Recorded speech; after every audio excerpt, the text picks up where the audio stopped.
அருண் மாதேஸ்வரனுடைய இயக்கத்தில் இப்போ தனுஷ் நடித்து வெளிவர இருக்கக்கூடிய திரைப்படம் தான் கேப்டன் மில்லர். ஒரு முக்கியமான உண்மை சம்பவத்தை மையமாக வச்சு இந்த திரைப்படம் வெளிவர இருக்கு. சத்யஜோதி இந்த திரைப்படத்தை பிரம்மாண்டமாக தயாரிச்சிருக்காங்க. படத்தினுடைய pre release and audio launch ஈவெண்ட்லாம் கூட பார்த்தீங்க அப்படின்னா சமீபத்தில் சென்னையில் நடந்து முடிஞ்சிச்சு. ரொம்ப கோலாகலமாக கிட்டத்தட்ட ஆயிரக்கணக்கான ரசிகர்கள் மத்தியில் இந்த பிரம்மாண்டமான நிகழ்ச்சி நல்லாவே நடந்து முடிஞ்சிச்சு.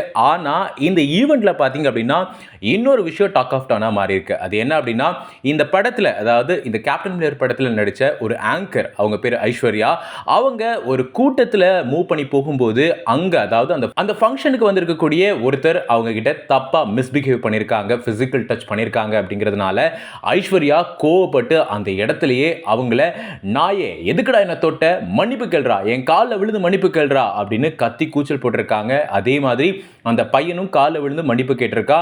அதே மாதிரி அவன் ஓட பார்க்கும்போது அவங்களும் ஐஸ்வர்யாவும் கத்தி எதுக்குடா ஓட பார்க்குற, நில்றா நில்றா அப்படின்னு கத்திருக்காங்க.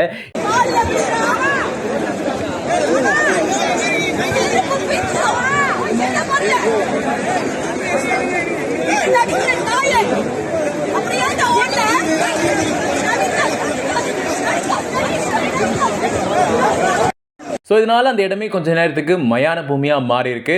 ஸோ இந்த கேப்டன் மில்லர்னுடைய ஆடியோ ஈவெண்ட்டில் இப்படி ஒரு சம்பவம் நடந்தது வருத்தத்துக்குரியது அப்படின்னு படத்தினுடைய நிறுவனம் சார்பாகவும் தனுஷுமே வருத்தம் தெரிவிச்சிருக்காங்க. கூடிய சீக்கிரத்தில் கேப்டன் மில்லர் திரைப்படமும் ரிலீஸ் ஆக இருக்கு.